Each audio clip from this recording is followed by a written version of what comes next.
샬롬 샬롬 샬롬 샬롬 샬롬. 하나님 사랑합니다. 여러분 주 안에서 사랑합니다. 오늘 본문 말씀 야고보서 1장 말씀이죠. 그 중에서 중심 구절이 22절에서 25절. 그래서 우리 함께 합독했습니다. 1장 27절까지 나타나 있습니다. 1절부터 1절에 보니까 하나님과 주 예수 그리스도의 종 야고보는 종이라고 분명하게 나타나 있죠. 흩어져있는 12지파에게 문안하노라. 내 형제들아, 너희가 여러 가지 시험을 당하거든 온전히 기쁘게 여기라. 이 말씀입니다. 항상 하는 말씀입니다. 야고보서의 저자는 의심 없이 누구예요? 세베대의 아들 야고보, 요한의 형제다. 또 예수님의 형제 야고보다라는 그러한 설도 있습니다. 그런데 여기에 분명히 그리스도의 종 야고보는 하고 나와 있다라는 거죠. 그 주장이 아직까지도 의견이 나뉘는 부분도 있다고 합니다. 야고보서의 저자는 의심의 여지 없이 세베대의 아들 야고보, 요한의 형제다. 마태복음 4장 21절에 증거되어 있기도 합니다. 기록 연대는 이것도 두 가지의 설로 있습니다. AD 37년에서 39년 사이 안호동도이죠. 예수님 오시고 난 그때 사도 야고보가 사도행전 12장 22절에서 제일 먼저 사도 야고보가 제일 먼저 목배임을 당하죠. 순교 첫 번째 하신 한 분이 바로 야고보 사도이세요. 목배임 당하기 이전에 기록된 게 분명하다라고 주장해서 37년에서 39절이라고 얘기를 합니다. 만약 바울이 히브리서를 AD 36년에 기록했다면 야고보서는 바울이 히브리서 기록한 그 다음 두 번째 서신이 된다라고 얘기합니다. 학자들은 그 연대가 또 너무 이르다는 이유로 다른 이견도 내기도 합니다. 일부러라도 그래서 야고보서가 사도행전 13장에서 15장 사이로 바울의 계시 이후에 기록된 것으로 넣으려고 하지만, 왜냐하면 이 야고보 사도가 만약에 분명하게 썼다면 그게 12장 1절, 2절에서 목배임을 당했다라고 나왔기 때문에 13장에서 15장을 쓴 그 이후에 돌아간 건 절대 아니다라는 이런 그 두 가지의 학설들이 있다. 그래서 우리는 그냥 대충 37년부터 47년 사이, 그 사이에 분명한 야고보 사도가 썼다라고 우리가 알고 가면 맞을 것 같습니다. 이 37절에서 39절로 주장하고 있는 피터 러크만은 요한의 형제 야고보는 12장에서 순교했다라고 분명히 나왔다라는 거죠. 12장 2절에서. 그래서 야고보서에서는 예수 그리스도의 은혜의 복음들이 별로 나타나 있지는 않다. 그런 이유도 또한 들고 있습니다. 바울을 제외하고 예수 그리스도의 핵심 멤버였던 베드로, 야고보, 요한 이외에 더 훌륭한 자들 같은 사도도 없다. 그렇기 때문에 야고보가 이 야고보다. 항상 데리고 다니셨죠. 1등 제자로 데리고 다니고 아꼈습니다. 안드레와 더불어 이 세 명은 사도 바울의 사도들의 명단에서 가장 처음 언급되었다라고 마태복음 10장 2절, 마가복음 3장 3절부터 16, 7절에, 누가복음 16장 14절, 그리고 사도행전 1장 13절에 증거되어 있습니다. 그들은 예수 그리스도께서 아이로의 아들, 아이로의 딸을 죽은 자들로부터 살리시는 장면을 할 수 있도록 허락받은 부분이 또한 마가복음 5장 37절에서 41절에 나타나 있죠. 그들은 그래서 안드레와 더불어 올리브산의 설교를 들었던 제자들이기도 하다고 마가복음 13장 3절에도 나타나 있다. 그래서 사도행전 12장 1, 2절에 보니 뭐라고 말씀하고 있어요? 그때 헤롯 왕이 손을 들어 교회 중에서 몇 사람을 헤아리하여 요한의 형제 야고보를 칼로 죽인 이렇게 나타났다는 거죠. 그래서 요한의 야고보는 사도행전 12장 1, 2절 그때 죽었다는 거예요. 그렇다면은 분명히 이 야고보서는 사도행전 12장 이전에 기록을 했지 그 13장에서 15장 사이 그 이후에는 기록했을 리가 없다라는 주장을 한다라는 거죠. 그래서 야고보에서는 믿음으로 말미암아 하나님의 은혜로 받은 구원에 대해서는 나오지 않는 게 당연하다.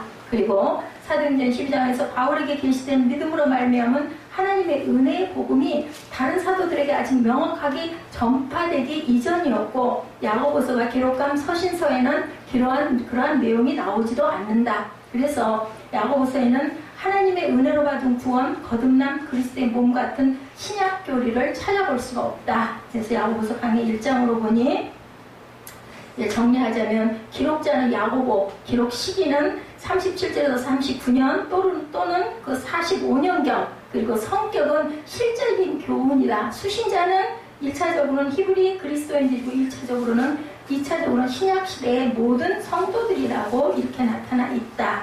예, 이 책의 이름은 야고보서죠. 사도행전 12장에서 순교당한 사도 야고보나 예수님의 형제 야고보에서 유래되었다라고 이렇게도 증거하는 분들도 있다라는 것. 이 야고보서 1장 1절에 하나님과 주 예수 그리스도의 종 야고보는, 근데 그 종이 예수님의 동생이라 할지라도 또 사촌 동생 야고보도 있습니다. 할지라도 종으로 표현될 수도 있다라고 주장하시는 분들도 있다. 자, 이렇게 우리가 보고 갑니다. 그래서 야고보라는 이름이 히브리 이름이에요. 야곱에서 그 유래됐습니다. 큰 야고보, 다른 야고보와 구분하기 위해서 큰 야고보라고 불렀죠. 12제자 중에 하나입니다. 요한의 형제 세베대와 살로메의 아들, 갈릴리 베세데 출신의 어부, 그리고 그의 어머니의 치맛바람이 있었죠. 하나는 내 오른쪽, 예수님 오른쪽에, 한 아들은 요한은 왼쪽에 이렇게 앉혀주시옵소서. 그리고 그 어머니가 와서 부탁한 내용이 마태복음 17장 1, 2절에 있습니다. 엿새 후에 예수께서 베드로와 야고보와 그 형제 요한을 데리고 따로 높은 산에 올라가셨더니 그들 앞에 변형돼서 얼굴이 해같이 빛나며 옷이 어떻게 빛과 같이 휘어졌더라 이렇게 나타나 있습니다. 사마리아 사람들이 그분을 받아들이지 않자 하늘에서 불을 내려 그들을 죽일 것을 바랐다라고 누가복음 9장 54절에도 제자 야고보와 요한이 이를 보고 이르되 주여 우리가 불을 명하여 하늘로부터 내려 저들을 멸하게 하시기를 원하시나이까 이렇게 물어봅니다. 이런 급한 성격 때문에 이 야고보도 천둥의 아들 무레라고 얘기하죠. 그렇게도 불렸다.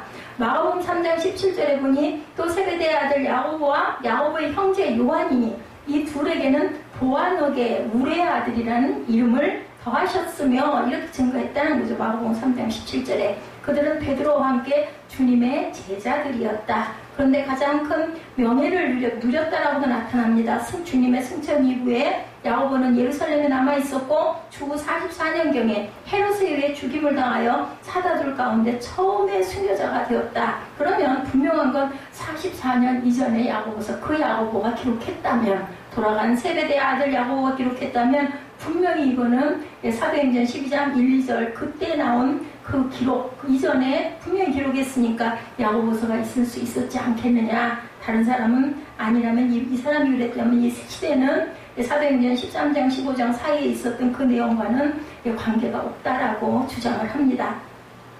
요한의 형제 야고보를 칼로 죽이니 작은 야고보 그는 알페오의 아들로 다른 사도 그의 어머니는 다른 마리아 그리고 그 형제는 요새였다라고 증명합니다. 주님의 형제 야고보 갈라디아서 1장 19절에 야고보에 대한 이야기를 하고 있습니다. 그는 요셉과 마리아의 아들로서 예루살렘에 거하였다. 이건 누구예요? 예수님의 동생 야고보예요.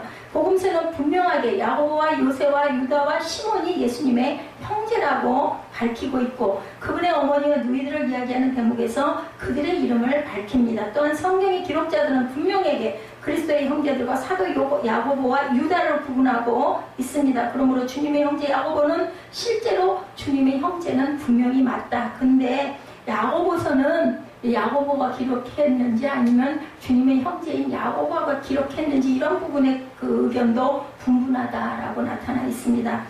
그래서 야고보서, 베드로전서, 요한 1, 2, 3서는 일반 서신이라고 나타나 있는데 바울 서신서처럼 특정한 수신자가 없다. 주제는 구원을 가져오는 믿음과 구원의 열매인 선한 행위에 대해서 얘기한다. 2장 14절에 증거합니다. 목적은 그리스도인에게 바른 믿음의 특성을 보여주고 예수님의 재림의 소망을 주는 것이 바로 목적이었다. 그리고 내용은 야고보는 초기 사도 시대에 팔레스타인 지역 밖에 거하는 유대인 그리스도인들의 영적 성장을 위해서 구약 성경을 인용하며 실제적으로 어떻게 그리스도인 삶을 우리가 살아야 할지에 대해서 가르치고 있다. 야고보서는 로마서처럼 상세하게 구원의 도리를 가르치는 책이 아니라 구원받은 성도의 삶에서 어떤 행위가 나와야 하는지를 알려주는 실제적인 생활 지침서다라고도 증거합니다. 이들의 문제는 무엇이었나? 시험과 고통, 개인 생활 및 교회, 교제, 차별대우 문제, 세속적 분열, 그러면서 병에 들린 사람, 배도하는 사람이 나타나 현 시대의 교회들과 비슷한 상황이었고, 이 모든 문제의 원인은 영적인 미성숙, 히브리서 5장 11절에서 14절에 증거합니다. 교회에서 가장 큰 문제, 그래서 야고보서는 히브리서와 비슷하다고도 얘기를 합니다. 히브리서 6장 1, 2절에 보니 그러므로 우리가 그리스도의 도에 초보를 버리고 죽은 행실을 회개함과 하나님께 대한 신앙과 세례들과 안수와 죽은 자의 부활과 영원한 심판에 관한 교훈의 털을 다시 닦지 말고 완전한 대로 나아갈지니라. 먼저 야고보는 성도들이 고통과 핍박 중에서 인내하며 주님의 재림을 기다릴 것을 이렇게 권면합니다. 또 그는 믿음을 고백하는 성도들 가운데 바르지 못한 사람들의 악한 행실을 지적하고 그들의 위선을 비판합니다. 그는 행위가 없는 믿음이 죽은 믿음임을 확증하면서 어떤 이는 야고보서를 신약성경의 잠언이라고도 부릅니다. 유대인 그리스도인들을 대상으로 한 글이지만 야고보서는 신약시대의 모든 성도에게 적용된다는 것이죠. 야고보서는 5장으로 되어 있습니다. 그리고 108절입니다. 그리고 2304개의 영어 단어로 구성되어 있고 핵심장은 2장입니다. 믿음장이라고도 하죠. 믿음의 시험에 대해서 나타나 있습니다. 핵심 절은 영이 없는 몸이 죽은 것 같이 행위 없는 믿음은 죽었느니라. 예, 우리 야고보서 2장 26절이 중심이라는 거죠. 핵심 단어는 행위가 핵심이다. 그리고 구절은 말씀을 듣고 행하는 자가 되라. 예, 이 구절이 핵심이라는 겁니다. 야고보서의 그리스도, 야고보서에 있는 그리스도, 우리에게 가까이 오시는 주님, 영적 교훈은 삶에서 믿음을 입증을 하는 거예요. 그러니까 우리 삶이, 우리 늘 기도할 때 그렇게 얘기하잖아요. 행함이 있는 삶으로 우리 삶이 예배가 곧 삶이 되는 그러한 자세가 되게 하옵소서. 이 내용이 바로 야고보서의 중심이다.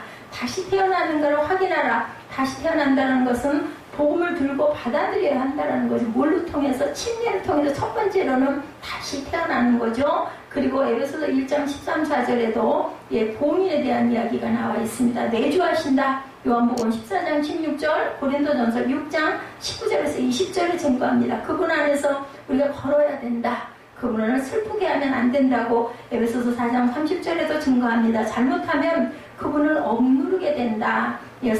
데살로니가 전서 5장 19절이죠. 그래도 성령님은 우리를 떠나지 않는다고 성령 충만해야 된다라고 말씀하죠. 육체적 출생, 아버지와 어머니, 영적 출생은 성령님과 말씀이다. 우리는 이렇게 두 번 출생을 합니다. 아버지와 어머니를 통해서 우리가 어머니 몸을 빌어서 낳고, 그 다음에는 다시 태어나는 것은 우리가 성령을 만나서 성령님의 그 임재하심을 경험하고 느끼면서 새롭게 거듭나는 거죠. 일단 태어나면 모든 것이 다 있는 거죠. 다 준비되어 있습니다. 자라기 위해서 음식도 있고 물도 먹고, 그리고 우리가 조금씩 자라죠. 태어난 뒤 한 달이 지나면 귀, 2달 뒤에면 눈, 3달이 지나면 손발을 받는 게 아니라 나올 때부터 우리가 다 가지고 나왔다라는 거죠. 자라기 전에 우리는 일단 태어나야 된다는 거예요. 그래서 하나님의 말씀에 비춰 우리의 삶을 정직하게 보아야 된다고 야고보서 1장 22절에 너희는 말씀을 행하는 자가 되고 듣기만 하여 자신을 속이는 자가 되지 말라. 거울로 자기 모습을 처음 본 원시인은 어떻게 해요? 바로 보고 바로 고쳐야 되는데 그 거울을 깨뜨려버리면 아무 소용이 없다라는 거죠. 하나님의 말씀이 지적하시는 대로 순종하고 우리는 고쳐야 된다. 22, 3절이 증거입니다. 너희는 말씀을 행하는 자고 듣기만 하여 자신을 속이는 자가 되지 말라. 23절에 누구든지 말씀을 듣고 행하지 아니하면 그는 거울로 자기의 생긴 얼굴을 보는 사람과 같아서 이렇게 나타납니다. 공부하는 것과 고치는 것은 다른 문제라는 거예요. 공부해서 배운 건 뭐예요? 그죠? 그 배움을 통해서 우리가 행하고 나아가는 게 가장 중요하다. 그러면 반드시 그럴 때는 시험이 온다고, 그것을 이기고 나가야 된다고. 로마서 5장 3절에 다만 이뿐 아니라 우리가 환난 중에도 즐거워하는 이는 환난은 인내하지 못하는 사람에게는 우리가 인내해 주옵소서 하고 우리는 기도해야 된다는 거죠.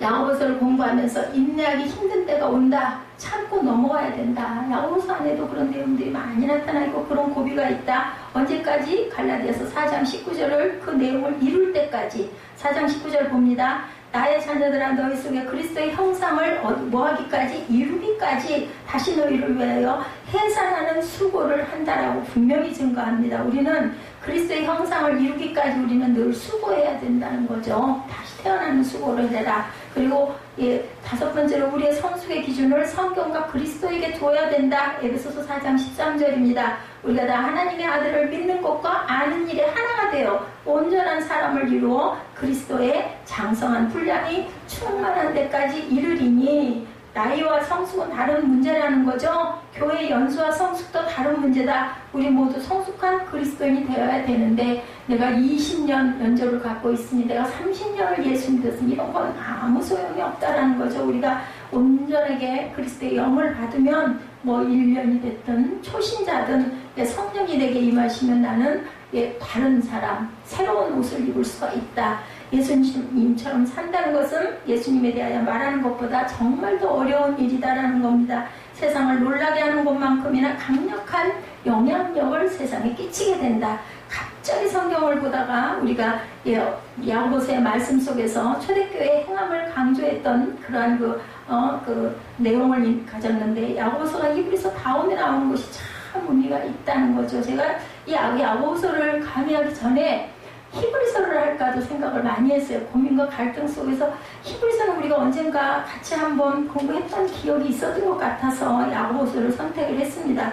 히브리서는 소위 믿음장이라 부르고 야고보서는 행동장. 그래서 우리가 로마서를 공부했기 때문에 아마 행동장인 야고보서를 너희가 더 깊이 묵상하라고 하나님께서 그 마음을 주신 것 같습니다. 마르틴 루터는 야고보서를 지푸라기 서신이다라고 폄하하기도 했습니다. 왜냐하면 로마서를 읽다 회심하고 난 후 진정한 신앙은 하나님의 의를 믿는 것임을 확신했기 때문에 야고보서는 별로 그렇게 큰 필요가 있는 그런 서신이 아니다라는 얘기였겠죠. 당시 로마 교회는 하나님의 의와 믿음보다는 어떻게 행위로 구원을 받고 우리가 보상받을지를 강조했고 하나님의 은혜가 아닌 뭘로? 인간의 노력으로 구원을 받으려고 했다라는 거예요. 우리가 너무너무 성경을 잘하니까 이걸 열심히 알고 이걸 열심히 우리가 외우면 온전한 구원을 이루지 않겠는가? 이렇게 너무 자존들이 높았다는 거죠. 오늘날도 그런 사람들이 너무 많죠. 나는 성경을 몇천 단어를 내가 아니까 몇천 줄을 내가 외웠으니까 이만하면 그게 바로 뭐 같아요? 바리새인 것 같은 그런 마음을 가져서는 안 된다. 그런 루터의 눈에 행위라는 것은 이중적이고 바리새적인 율법으로 비쳤다라는 거예요. 그래서 지푸라기 서신이라고 폄하했다는 거죠. 히브리서는 고난을 참은 믿음의 선진들의 이야기가 많이 나옵니다. 그래서 그 믿음장이 있죠. 또한 믿음으로 순교한 사람들 이야기도 히브리서에는 많이 나옵니다.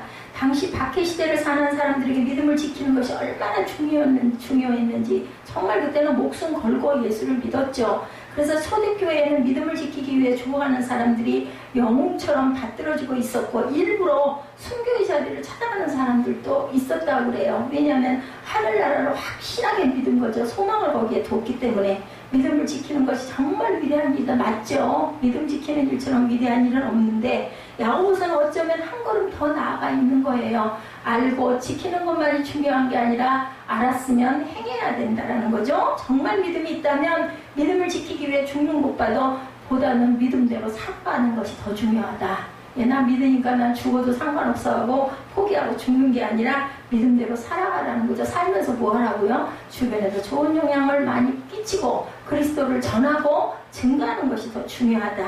그러므로 야고보서 기자는 행함이란 하나님의 은혜를 무시하거나 의로 구원받는 것을 거부하는 것이 아니고 하나님의 은혜를 받았다면 은혜에 합당한 삶을 사는 것이 진정한 믿음이라는 거죠. 오늘 본문 22절에도 말씀을 행하는 자가 되고 듣기만 하고 자신을 속이는 자가 되지 마라. 듣기만 하고 넘어가지 말라는 거죠. 말씀대로 행하지 않는 자기 자신을 그것은 속이는 것이다. 말씀대로 행하지 않는다면 이 말씀은 우리가 오해하지 않아야 돼. 로마서 10장 10절에 사람이 마음으로 믿어 모디에 이르고 의에 이르고 입으로 시인하여 구원에 이른다고 하죠. 믿음이 들음에서 나는 것도 사실이고 우리 마음으로 믿어서 의에 이르는 것도 맞습니다. 우리가 입으로 시인하여서 믿음으로 확증할 때 구원에 이르는 것도 맞죠. 하지만 듣기만 하는 것에는 문제가 있다.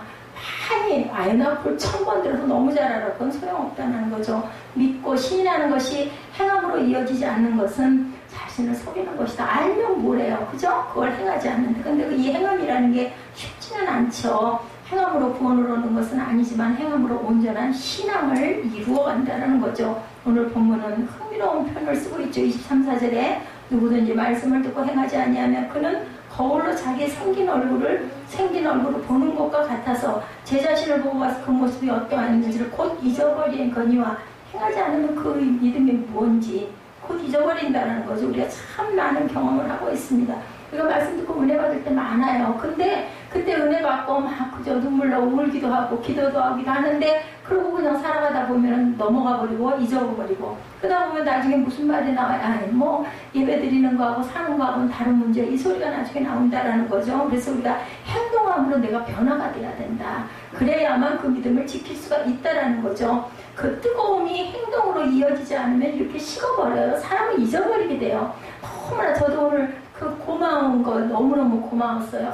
이걸 어떻게 해야 되나 헌금을 다 풀어야 되나 정말 아니 이건 여유가 없는데 근데 좋은 기회니까 일단 갖다 맡겼고 맡겼을 때 그분이 그냥 그 금액 안으로 될 겁니다. 너무 걱정하지 마세요. 그랬지 그렇게 파격적으로 그 얘기를 제가 들을 줄은 몰라 너무너무 고맙죠. 근데 고맙다 하고 나서 내가 언젠가 선물이 돼서 좀 해야지 하고 넘어가 버리면 또 그때 가서 어려움 당하면 마음은 있는데 그때 또 행함이 없을 수도 있는 거예요. 그래서 번뜩 떠오른 게 그래 거기 보니까는 아침에 제가 갔을 때 뭐 차 한잔 하실랍니까 하고는 안으로 들어가시자고 그래가지고 저는 그 차를 잘 못 먹잖아요. 원두커피 요즘에 다 모든 회사들이 그런 것 같아요. 얼음 넣어가지고 시원하게 해서들 그렇게 드시더라고요.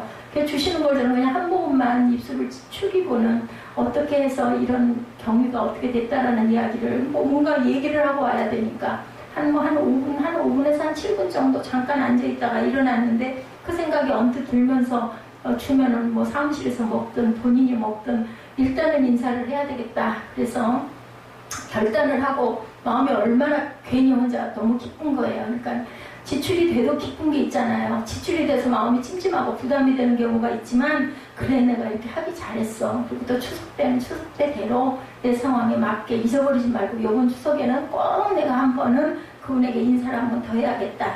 지난번에 그 차를 팔았을 때도 감사한 마음만 갖고는 감사합니다 고맙습니다 하고만 말았거든요. 그랬더니 막 마음에 걸리고 찜찜하게 그게 몇 년이 온 거예요.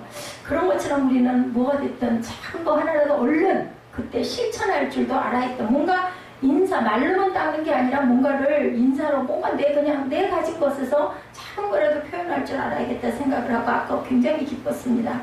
제 자신을 보고 가서 그 모습이 어떠했는지를 곧 잊어버린다라는 거울을 보는 것처럼 그죠? 그런 것처럼 믿음이 무엇이었는지 곧 잊어버린다. 그 믿음을 우리가 참 경험한 것이 말씀을 듣다가 보다가 기도하다가 우리 마음이 뜨거워지고 감동이 되는 경우 그 뜨거움이 행동으로 이어지지 않으면 잊어버리게 되고 식어버릴 때 그렇게는 했었지 이렇게 하고 넘어간다는 거죠. 그래서 그것이 바로 거울로 얼굴을 볼 때는 선명하게 보였는데 고개를 돌려 다른 것을 보기 시작하면 잊어버리게 된다. 우리 마음각을 하나님께서 좋은 선물로 주셨다고 그래요. 모든 걸 다 기억하면 그 아픔 때문에 살 수가 없다고 합니다. 그래서 미움도 원망도 잊어버리는데 근데 그 반대로 또 기뻤던 것도 시간이 가면은 그냥 별 볼 일이 없어지는 그러한 잊어버림도 있다는 거죠. 그래서 말씀을 듣고 행하지 않는 것이 바로 이렇다는 것. 거울을 보고 돌아서서 그 모습이 어떠했는지를 잊어버리는 것 같다. 그래서 말씀을 듣고 행동한다는 것은 우리가 믿는 믿음을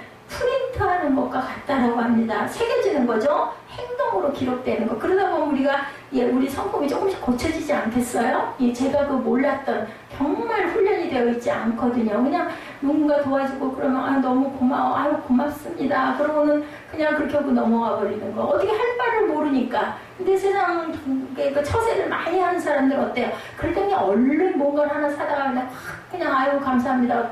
아예 그냥 비우고 가는 거죠. 근데 그런 부분은 어떻게 할까 하다가 결국은 못하다 보면 마음엔 지니기는 했는데 상대방은 뭔가 섭섭한 거죠. 그러다 보면 나중에 만나기가 껄끄러워지는 경우도 있다. 이렇게 우리가 항상 행동으로 기록할 줄 알아야 된다. 하나님의 역사 가운데 기억되는 많은 사람은 믿었던 사람들이 아니라 여러분들 믿은 대로 살았던 사람이라는 거. 그래서 믿음을 실천했던 사람들이 바로 뭐라고 불러요? 우리가 믿음의 선진들이다. 잘 믿었던 사람들은 별 문제가 없고, 뭐 순교자들도 마찬가지잖아요. 생명까지 드리면서 실천한 사람들이 그 순교자로 나타나 있죠. 우리나라의 선교사역에 위대한 선교사들이 정말 많고, 제가 8.15 광복 그리고 3.1운동 그 부분의 것을 이렇게 묵상하고 보다가, 유건순 여사가 그 선교사를 통한 학교, 영명학교라는 학교에서 은혜를 받고 학교를 다니고, 이화학당만 우리가 생각하는데 그 전에 다니던 학교가 바로 거기였고, 거기서 굉장히 선교사님이 그 이쁨을 받았던 그러한 그 유관순 열사였는데, 3.1운동의 주체가 그 학교에서 일어났더라고요, 보니까. 그러니 우리가 선교사들이 우리나라를 위해서 복음화하려고 왔던 일이 얼마나 큰 선물이었고 얼마나 큰 복이었는지, 그죠? 그 시대의 사람들은 별로 몰랐을 거예요. 근데 우리가 그걸 누리고 있지 않습니까? 그래서 정말 감사하다라는 생각을 했습니다. 그래서 우리나라의 선교 역사에서 정말 그 위대한 선교사들, 우리가 절주산 거기와 그 성육에도 그 묘지들을 가보면 쫙 써져 있잖아요. 대개는 보면 자녀들까지, 그 다음 후손까지도 우리 이 땅에다가 그 자신의 그 뼈를 묻고 살면서 이 나라를 복음화하려고 얼마나 많은 기도를 했겠습니까? 정말 위대한 일들을 하고 돌아간 분들이죠. 그래서 오늘날 우리가 살펴보려고 하는 사람들은 더 특별한 사람들, 그들이 믿음이 있어서 결단했을 뿐 아니라 이거 조선 땅에서 우리가 똑같이 살면서 복음의 삶을 보여준 사람들인데, 믿음을 증명한 사람들입니다. 선교사들은 조선의 낯선 토착 언어와 문화, 종교, 풍습에 얼마나 어려웠겠나, 그 시절에, 그죠? 그걸 극복할 수 있었던 것은 선교사들이 보여준 뭐였다? 사랑의 실천 하나였다는 거예요. 봉건적인 사회에서 정말 억눌리고 소외당했던 빈곤계층 여성들을 향한 섬김, 희생과 봉사의 실천은 마음을 열기에 정말 충분했다. 사랑으로 여기지도 않았잖아요, 여성들은. 근데 그 사이로 그분들이 오셔가지고 사랑을 실천하고 섬겨주고 사랑으로 여겨준 거예요, 그 여성들을. 복음의 씨앗이 토양 속에 뿌려지기 시작합니다. 그래서 한국교회 이야기에 보면은 행하는 믿음이야말로 가장 풍성한 성령의 열매를 맺는 토양이라고 나타나 있습니다. 영상을 통해서 우리가 늘 가끔 접하죠. 공주 지역에는요, 샤프 선교사와 그의 부인 사에리시 그의 영향이 참 컸던 그런 부분들이 나타나 있다고 해요. 그들의 사랑의 실천이 이례적인 사건으로 끝난 게 아니라 삶의 변화까지 끌어내었다. 이들의 믿음은 거울로 보는 것처럼 미친 얼굴과 같은 것이 아니라 당시 복음을 받아들인 우리 백성들의 마음에 새겨졌다라는 거죠. 사프 선교사 부부는 언덕 위에 2층짜리 붉은 벽돌집을 짓고 살았는데, 당시 한국 사람들에게는 2층짜리 벽돌집이 정말 생소했고 엄청난 호기심이 있었다고 그래요. 1905년, 지금이 2017년이니까, 그죠? 벌써 2000년, 2017년이니까는 한 100 몇십 년 되지, 130년 정도 됐나요? 11월 사택이 완공되자 샤프 부부는 마을 사람들이 집을 공개했다고 합니다. 현관, 응접실, 식당, 서재, 침실, 구경꾼들은 막 감탄을 했다고 그러죠. 그때 이런 집을 구경이나 했겠냐는 거죠. 그 당시 구경꾼들 한 명이 샤프 목사님에게 이렇게 말했다. 목사, 당신은 천당에 갈 필요가 없겠어. 이렇게 깨끗하고 좋은 집에서 사니 천당인들 그보다 낫겠어? 이렇게 얘기를 했다고 합니다. 너무 신기했겠죠.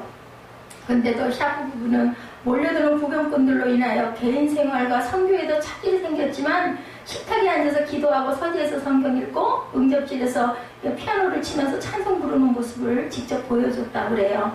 그래서 예수님을 모시고 사는 생활, 천당 생활이 어떤 건지 그걸 그분들은 보고 정말 구경 미션이라고도 한다고 합니다. 그걸 보고 예수를 믿으면 저렇게도 살 수 있겠구나 라는 그런 그 소망을 갖고 예수를 정말 그 시대에는 어떻게 보면은, 그죠? 전도하기가 정말 쉬웠다. 지금은 뭐 씨도 안 들어가죠? 뭐 다들 잘 사니까, 그죠? 이런 전도 방법을 구경 미션이다. 다른 선교사들에게도 적극적으로 그렇게 해서 권장을 했다고 합니다. 선교 초기에는 이처럼 예수님을 믿게 된 경우가 종종 있었는데, 한국인 최초 목사 김창식 목사님, 광주 최초 목사 최흥종 목사님, 민중 목회자 전덕기 그 선교사님 가족의 생활 모습에 감동해서 예수님을 믿게 된 사람들이 굉장히 많았다. 무엇보다 이곳 공주에서 복음이 전파될 수 있었던 것은 이 샤프 선교사의 부인인 사예리 씨의 실천적 행함이 결정적인 역할을 하게 되었다고 합니다. 샤프 선교사는 공주를 거점으로 창원과 조치원 멀리 성주까지 나가 전도를 했는데, 조선 백성이 생각하는 천당 같은 집에서 살기보다는 위생과 환경이 열악한 시골을 찾아다니며 전도하는 일에 더 열심을 내었다고 그래요. 안타깝게 이 선교사는 1906년 2월 말경 사경의 인도를 위해 논산 은진지방에 갔다가 그만 발진 티푸스에 걸려서 손도 못 쓰고 세상을 떠나버리게 됐대요. 1906년이니까 1905년에 사표왕공하고 1년 만에 돌아간 거잖아요. 종종 우리가 이해할 수 없는 일들이죠. 하나님께서 이렇게 한국 땅에까지 오게 하고 이렇게 해서 열심히 선교를 하게 하셨으면 좀 살려놓으실 일이지 왜 이렇게 일찍 돌아가겠을까? 그저 의문점이 있죠. 그런데도 하나님의 그 어떤 놀라운 섭리를 우리가 알 수는 없고 백성들은 샤프의 갑작스러운 죽음에 충격을 받게 됐다고 그래요. 그들이 생각할 때 천당 사람도 죽는구나 이렇게 생각을 했다라는 거죠. 자신의 몸을 돌보지 않고 시골 곳곳을 찾아다니며 복음을 전하다 죽은 그의 모습에 감동한 사람들이 그런데도 더 많았다. 남편을 잃은 샤프 부인은 본국으로 돌아가지 않고 남편이 하던 일을 30년이 넘도록 그 부인이 이어받아서 그걸 누가 알았겠어요. 그죠? 공주에서 산 거예요. 그 자리에서 자녀들을 기르면서 그 사람들 속에 섞여가지고 그래서 그리고 그것을 세운 게 바로 영명학교 아까 요한순 열사가 다녔다라는 그 영명학교 그리고 중앙대학교 설립자인 임영신 그곳에서 태어난 사람들이 그 믿음으로 태어난 사람들입니다. 유관순 열사, 중앙대학교 설립자인 임영신, 최초의 여자 목사님 전밀라, 여성 교육자 박화수, 최초의 여자 경찰서장 노마리아 등이 샤프 부인의 가르침을 받은 대표적인 제자들이었다고 합니다. 우리가 깨달은 것은 샤프 목사는 하나님의 미리 돼서 사라지고 말았지만 그의 부인을 통해서 복음의 열매가 맺혀집니다. 공주 사람들이 샤프 목사도 존경했지만 한국 이름 사이리시로 알았던 샤프 부인을 더더욱 우러러보게 되었다고 합니다. 사이리시의 뜻이 사랑의 이치를 베푼 부인이라는 의미처럼 남편의 죽음 후에도 계속해서 이민족을 섬겼던 이유는 바로 예수를 믿는 믿음 때문에 행한 예수 사랑이었다. 그죠? 그 아내를 통해서 꽃이 피었다라는 거죠. 기독교 역사를 공부할 때마다 우리가 복음 때문에 죽은 사람도 있고 복음 때문에 산 사람도 있다는 것을 우리가 꼭 기억해야 됩니다. 하나님을 미소시키게 하는 이야기라는 책에 초대교회를 공부하던 순교사 그 내용들을 보다 보면 정말 인상적인 인물들이 있는데 그 폴리캅 여러분들 아시죠? 서문학교의 그 감독이셨죠. 목사님이셨죠. 86세에 순교를 당하게 되죠. 그가 화형에 처해지는 순간 로마의 군사들도 정말 그 신망이 높고 존경받는 이분 나이도 많으신 이 인물의 죽이기가 너무너무 안타깝기도 하고 마음에 찔림도 있어서 예수를 안 믿는다고 한마디만 하면 거짓말이라도 좋으니까 하면 내가 살려주겠어 했더니 그 폴리캅 목사님은 이런 말을 남겼다고 그러죠. 예수님을 86년 동안 나이가 한 번도 거짓 말씀을 안 하셨는데 예수님은 나를 배신한 적이 없는데 내가 어찌 구차한 생활을 살겠다고 거짓말을 하겠는가. 나를 죽이시오 그랬다고 합니다. 그리고 폴리캅은 원수를 위해 기도한 후 장작더미에 올라서 장렬한 순교를 하셨다고 그래요. 바로 이것이 충성스러운 사람, 신실한 사람, 믿음이 있는 사람의 행함의 모습이다. 우리는 교회가 이런 순교자들을 피 위에 그 사람들의 피 위에 세워졌고 충성을 다하고 믿음을 지킨 사람들 때문에 하나님의 일은 하나님의 역사는 오늘도 이루어져 가고 있다라는 거죠.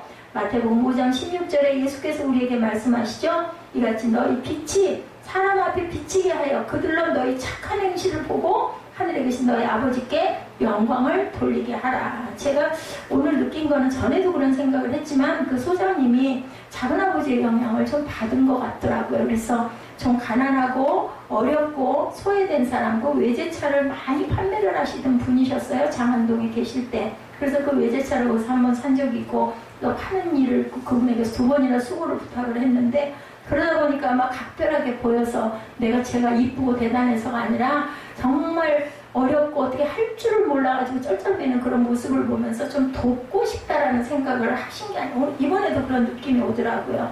그래서 작은아버지의 영향을 받다 보니까 뭐 좀 도움을 주고 싶다. 이분도 분명히 예수를 믿을 거고 그 작은아버지를 그렇게 어려운 생활을 하시는 걸 보고 참 마음이 안타까웠던 얘기를 제가 잠깐 함께 나눴던 적이 있어요. 이런 것처럼 우리가 정말 그 착한 행실, 우리의 착한 행실, 조그만한 일이라도 그분 보고 제가 오늘 너무너무 사람을 통해서 역사하신 하나님이구나. 정말 몇 달을 고심을 했거든요. 천마디가 그렇더라고요. 전화도 드려가지고 어떻게 그렇게 싸게 어떻게 그렇게 하셨어요? 그랬더니 목사님 기도 많이 하신 덕분이죠. 딱 그 얘기를 하시는데 말을 못 하겠더라고요. 다른 얘기가 필요, 그리고 다른 얘기를 안 들으려고 딱 그것만 붙이시면 됩니다. 그러더라고요. 그래서 우리가 이것이 바로 하나님께 영광 돌리는 작은 거지만 실천하는 모습이다. 공주의 그 선교 역사를 보면 1905년 양반골 공주의 복음이 들어갔지만 성도들을 얻기가 쉽지 않았다고 그래요. 그래서 1907년 평양대유 복음운동 아시죠? 그 시작된 부흥운동이 공주에 또한 강화되게 함께 일어나기 시작을 했다고 합니다. 지금 많은 사진들이 올라와 있죠. 거기에 보면 교회 이름을 그 협산자 예배당이라고 부르는 그러한 예배당이 최초로 세워졌는데 1907년 4월에 열렸던 공주교회 부흥회를 통해서 성도들이 변화되고 전도하기 시작해서 지은 예배당인데 그것이 바로 유명했던 기역자로 지어진 예배당이다. 300명을 수용할 벽돌 예배당을 지었다는 것은 그 시대에 정말 쉽지 않은 일이었다고 합니다. 이름도 또한 협산자라는 우산을 끼고 온 사람이라는 뜻이라고 그래요. 이게 협산자라는 것이. 당시 교회는 부흥이 되었지만 건축할 돈이 없어서 미국 감리교회 선교국에서 고민하고 있을 때 낯선 신사가 찾아와서 감독과 이야기를 하던 중에 한국의 소식을 듣고 상당수의 액수를 그 돈을 놓고 갔다고 그래요. 그리고 이름은 밝히지 말아달라고 했고 우산을 들고 왔던 사람으로 밖에는 기억되지 않아서 교회당 이름을 협산자 교회당이라고 세웠다고 합니다. 이렇게 이런 부분들이 바로 믿음으로 산다는 것 아닐까.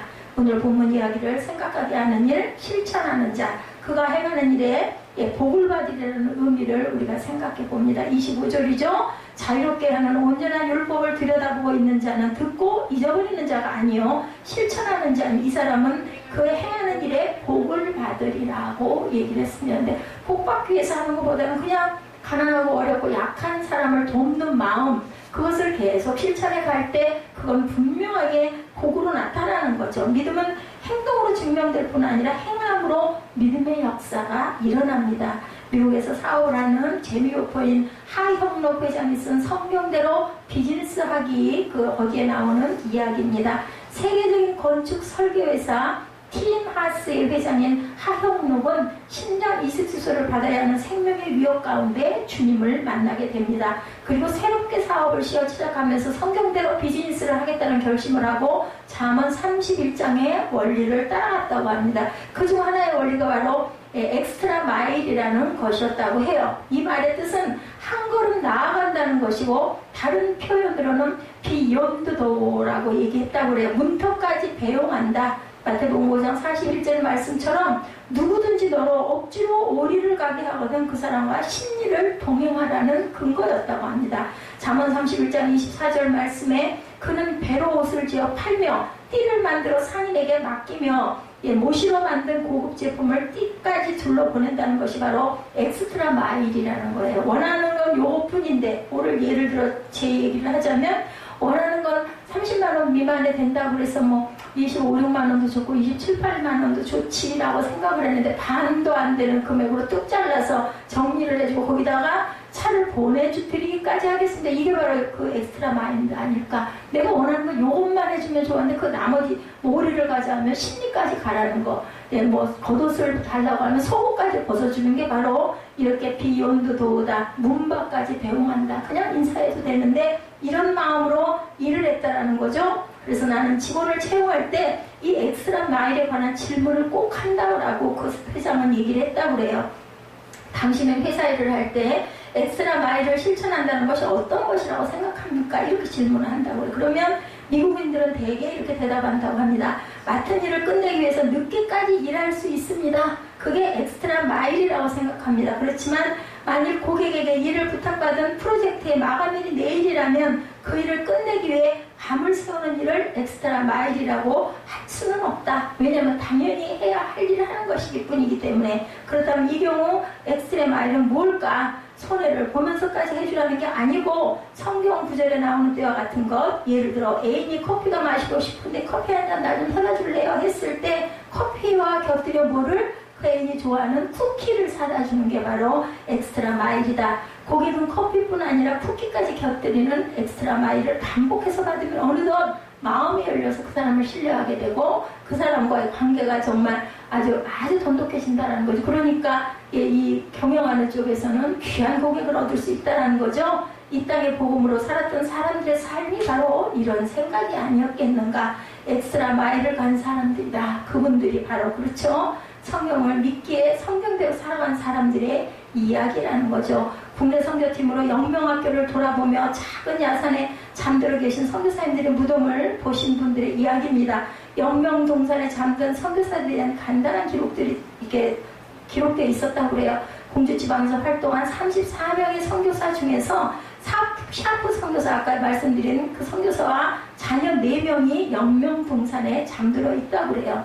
첫 번째로 샤프 선교사는 1904년에 갓 결혼한 아내 앨리스와 함께 공주에 부임하죠. 오두막집에서 신앙살림을 시작하면서 선교 활동을 합니다. 벽돌을 짓고 기술자를 불러와 직접 집을 지은 게 바로 아까 말씀드린 그 2층 집이었죠. 1905년 11월 입주한 집이 지금도 현존하는 선교사의 집이라고 합니다. 그 자리가 지금도 선교사의 집인데 새 집에서 신혼 3개월 만에 강경지방 선교 활동 중 아까 말씀드린 장티푸스 풍토병으로 순교합니다. 부인 앨리스, 한국명이 시아리 씨예요. 선교사는 1906년 미국으로 잠시 귀국했다. 1908년 다시 공주에 돌아와 여성교육에 앞장섰고 유관수를 양녀로 삼았어요. 그리고 신교육을 주선하는 등 30년 동안을 활동을 합니다. 그리고는 테일러, 선교사님의 딸이죠. 에스더예요. 6세였고 그때 그 딸도 풍토병으로 사망합니다. 아버지 테일러 선교사는 1916년에서 22년까지 공주지방 감리사로 활동을 했다고 그러죠. 그리고 아멘트 선교사의 아들 로저라는 2살짜리 1927년에서 28년 또 거기서도 풍토병으로 이 아들도 사망합니다. 아버지 아멘트 선교사는 1919년부터 33년까지 공주지방 감리사로 활동하고 윌리엄스 선교사의 딸 올리브 10세였다고 그래요. 이 또한 이 딸도 풍토병으로 사망했다고 합니다. 아버지 윌리엄스 한국명으로 우리암이셨다고 합니다. 선교사는 1906년부터 광복 이후까지 영명학교 설립운영 교장으로 임시정부 농업정책 고문들로 역임을 하셨다고 합니다. 그리고 5번째로 우광복이라는 분, 광복이의 이름이 1907년에서 1994년까지 오래 사셨죠.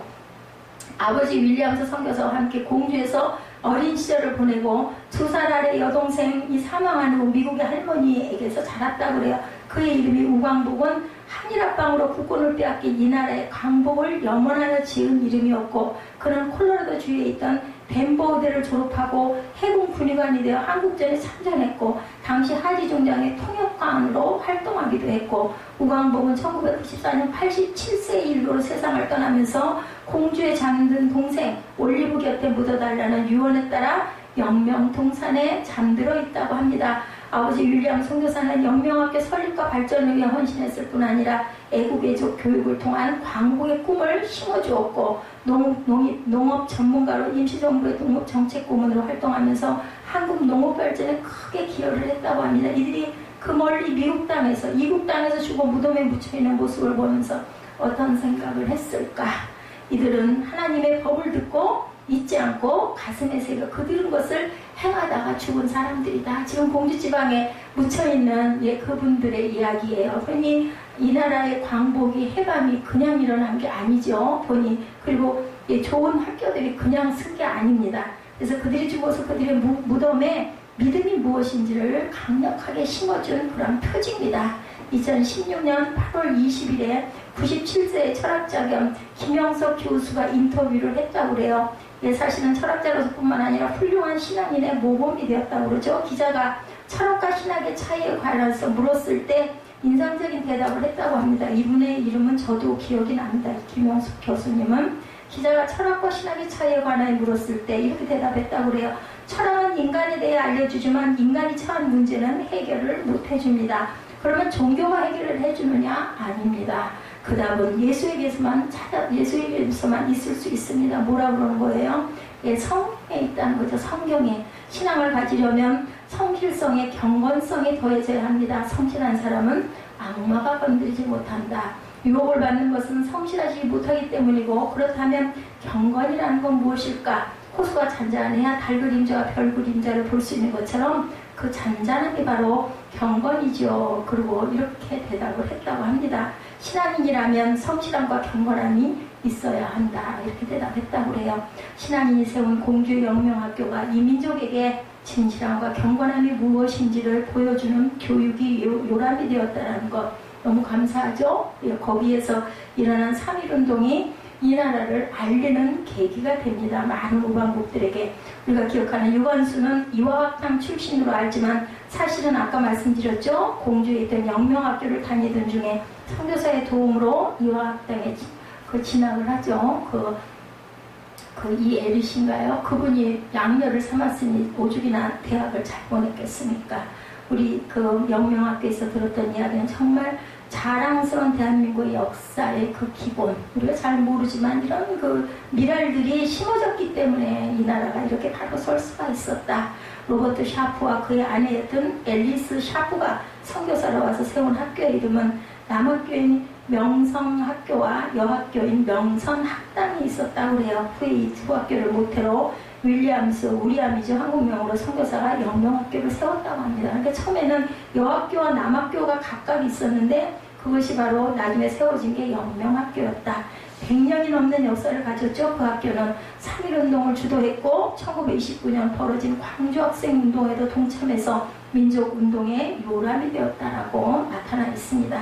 선교 초기에 선교사들과 복음을 받아들였던 우리 선조들을 보며 백성들은 무슨 생각을 했을까? 적어도 복음이 들어간 자, 복음을 들고 온 자들이 행하는 것이 무엇인지를 보여줬겠죠. 그래서 우리도 이렇게 잘 사는 나라가 되고 정말 편안한 삶을 살고 있는 모든 것을 항상 감사해야 되고 우리가 돌아갈 때 어떤 미랄로라도 조그만 어떤 작은 것도 우리가 할 수 있어야 된다. 예수께서 말씀하시는 누룩의 비유, 천국은 바로 그런 것이다. 우리에게 잘 알려지지 않았지만 전라도에는 오방 최홍정 목사님이라는 분이 계셨다고 그래요. 그분에게 따라붙은 그 이름이 많다고 합니다. 오방 최홍정 목사님은 전라도 광주에서 예수 믿고 세례 받은 사람 최초의 장로님 그리고 최초의 목사님 3.1 만세 시위를 지도하고 태극기를 흔들다 체포되어서 2년 6개월 동안 옥고를 치는 민족운동가이기도 하고 문둥병 결핵 환자들의 아버지와 같았던 사회 사업가였다고 해요. 최홍정 목사님 역시 예수를 믿기 전에 자기 성질을 주체하지 못하는 아주 완패였다고 하죠. 그가 선교사 집을 찾아간 이후로 선교사의 일을 돕고 돈을 벌어서 출세하려는 의도를 갖고 찾아갔다고 합니다. 1909년 4월 강주 선교 대척자 오웬을 모시던 최홍정 그 목사님은 선교사가 전도를 나갔다 폐렴에 걸려 사경을 헤매자 선교사 포사이들을 데리러 갑니다. 영산포에서 마중 올라가 포사이들을 안내해 광주로 오던 중에 거린이나 나병에 걸려 걷지 못하는 사람을 보면 최홍정 목사님은 의도적으로 피했다고 그래요. 그런데 선교사 포사이드는 거린에게 가더니 자신의 말에 태우고 자신은 고삐를 잡고 걷기 시작을 했다고 합니다. 이 모습을 최홍정 그분이 보고는 충격적인 그 장면에 놀랐다고 그러죠. 아쉽게도 오웬 선교사는 숨을 거두었고 포사이드는 나병 환자를 데려다 돌보기 시작을 합니다. 최홍정의 마음껏 이런 생각이 들었다고 합니다. 나는 내 동족인데도 피해 도망쳤는데 포사이드는 그를 자식 안듯이 안을 수가 있다니 감동을 한 거죠. 포사이드 행동에 감명을 받은 최홍정은 예수 믿는 것이 무엇인지를 생각하게 되고 믿음의 행동을 그도 따라서 시작을 하게 됐고 한국 최초 나병 전문 요양원인 광주 나병원이 최홍정의 감동으로 출발하였다는 것이 정말 놀랍고 믿기지 않지만 당연한 일이 아니겠는가. 애양원이라는 것도 이런 신앙의 정신에서 출발을 했다고 그래요.